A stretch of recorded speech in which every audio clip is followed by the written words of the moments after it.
more than ever, I know that nursing is for me. But then it gets harder, y'all. Monday comes around and my worst fear with my job happens. I'm a hospice aide, and I knew that this would someday happen, but you're never prepared for when it actually does happen. I had walked into my patient deceased in her home, and it was so hard. And that day I was gonna go speak to the director of nursing, and I told her I couldn't. I sent her an email because that same day on our morning meeting call, I had heard that one of my favorite patients had passed away in the hospital, and I just, man, that was a huge blow. I was just crying throughout the whole meeting because they're saying it like, oh, and this patient passed away, and I'm just like, wait, wait, who? And I just cried. I was crying, and they just kept going on with the meeting. And this is no disrespect to my company. They're in hospice. They've been in it a lot longer, so they expect these things to happen. But I love my patients. I love my patients, and I'm an empath, and I feel everything, and I wear my heart on my sleeve. I was crying throughout the whole thing. I was mad at them, and I was just so sad. I hate the way that I had found out about it. And so I had already cried all morning. And what we have to do is we get ready and we go on and we see patients while I'm still grieving, and I'm mad. And so this patient, after I see one of my patients, I'm like, I'm gonna go check in with this other patient. I don't see her until 3, but I know that she's declining. She's not doing so well, and she doesn't have any family around her. So I thought, let me go check in on her, and then I'll go do the rest of my other patients. So I go to her home, and she leaves the door open because at this point, she's in bed and she's not feeling well and she can't walk. And I wanted to make sure that, if she needed to eat or if she needed to be changed. So I just walk in and I see she's on her bed. And I'm like, hey, I was about to say her name. Hi, it's me, I'm coming in. And I see that she's uncovered. So I'm like, okay, I'm gonna cover her and maybe she'll wake up that way. When I get the covers and I put them on her, my bare hands touch her chest. And she's cold. And I start calling out her name. And she's not responding. Her eyes are closed. And I see she doesn't have oxygen on. And she's limp. And so I start moving her hand, and her hand is just limp. And I touch her chest to see if it rises or falls. And at this point, it's really hard for me to see because I'm really scared. And my eyes are full of tears. And I can't see. And I'm calling her name. And I'm putting my hand on her chest. And I'm like, I can't say her name, but I keep saying her name. And I'm shocked. I'm scared. I'm so many different feelings. And right away, I call my boss. And she says, let me call you right back. And I said, please, because I think patient is dead. So she calls me. She said, what is happening? And I tell her, and I'm crying, and I'm a little hysterical, and she says, FaceTime me. So I FaceTime her, and I put the camera to the patient, and she said, okay, Chrysanta, can you do this for me? Can you call any family that she has, and I will get the nurse to go and pronounce her dead? And I said, yes, ma'am.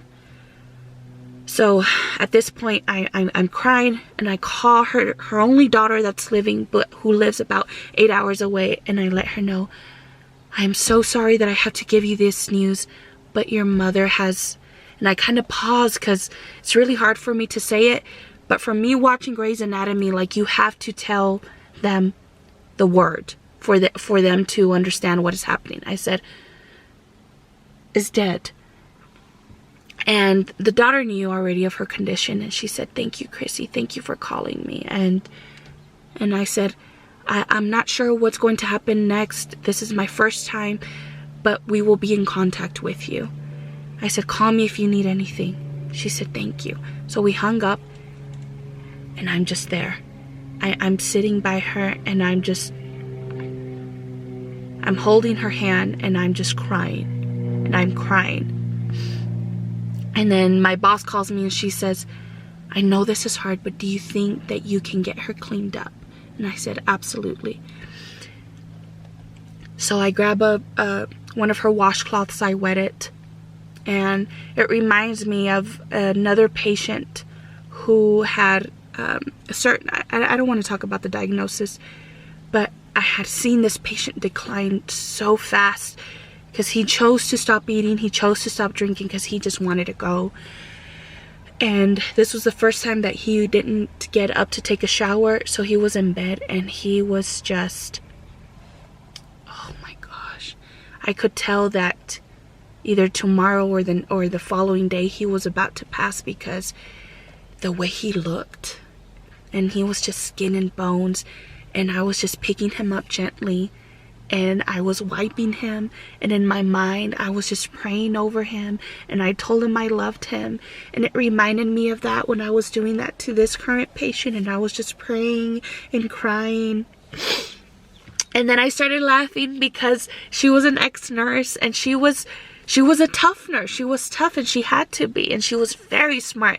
She had a doctorate in nursing, and she would have told me, Chrissy, now you know this was going to happen. This is just a part of life.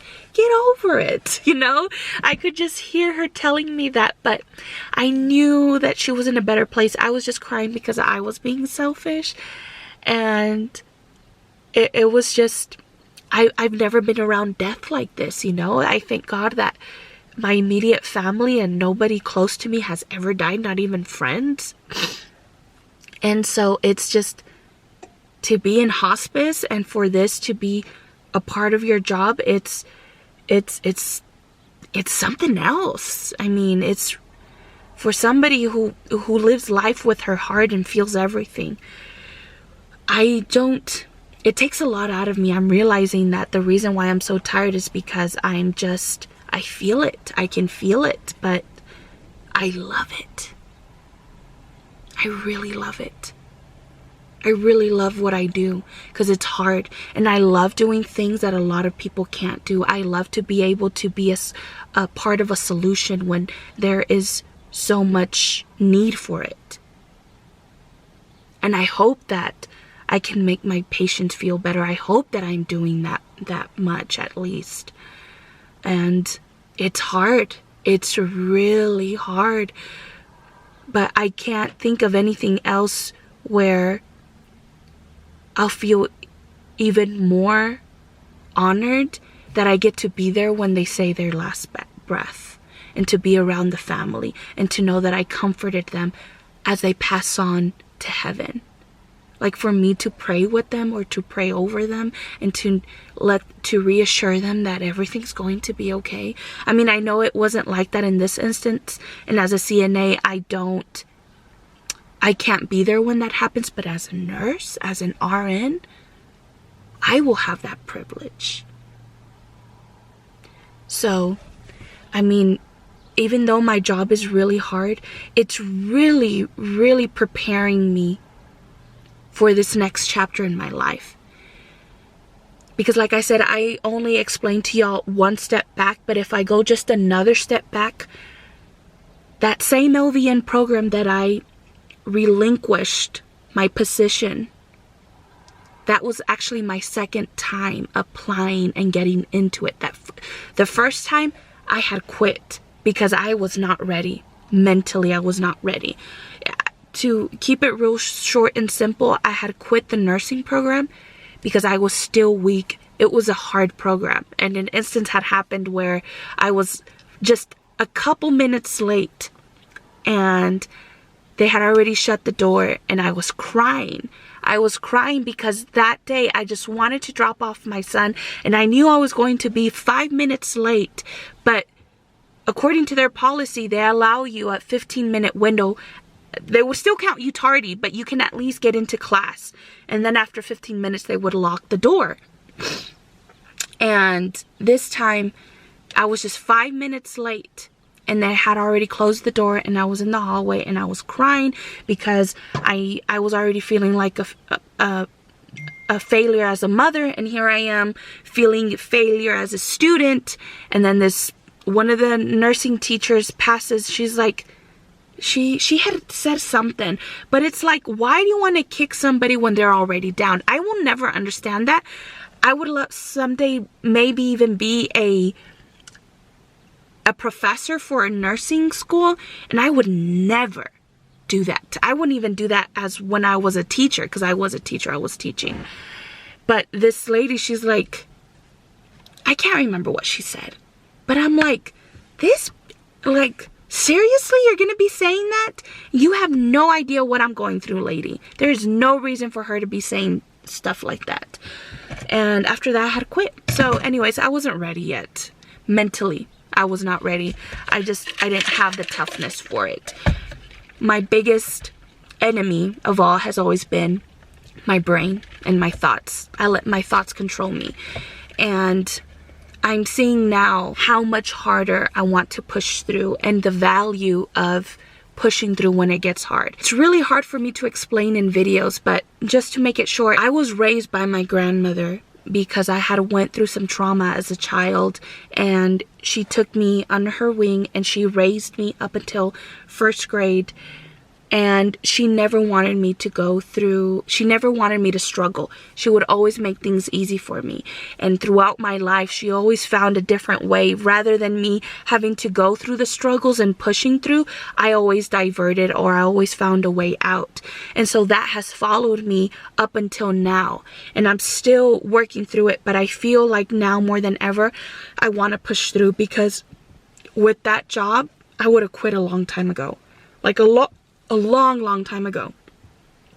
And for me to want to even keep pushing through, even through those hard moments, as soon as I pushed through and I actually climbed that hill and went over it, I feel a sense of respect for myself, because I had lost that. I can't remember a time when I did respect myself, and I lost it because I would quit everything. So that's just a small little hole into the big picture of why I am the way I am. And so that is the update, y'all. The update is all of that, plus I am going to take the prerequisites and just pray to God that I do get into the nursing program in June of 2024. Despite all of this happening, we are still pushing through, and we are going to fight our way into the nursing program. I don't know what would happen after that, y'all, but we're not going to think that far ahead, because I have a lot going on, and it's gonna be, I'm gonna be fighting my way through it. So I hope that you stick around for this ride. I really hope to keep posting. I really want to keep posting more content, because I really don't mind sharing these moments. And I think it's these moments where we have to realize that you don't have to know all the answers. You just have to keep praying and go with your gut feeling, because that's the Holy Spirit, and just move forward with that fear, with that doubt, with those questions, because God is good and He is figuring it out for us. All right.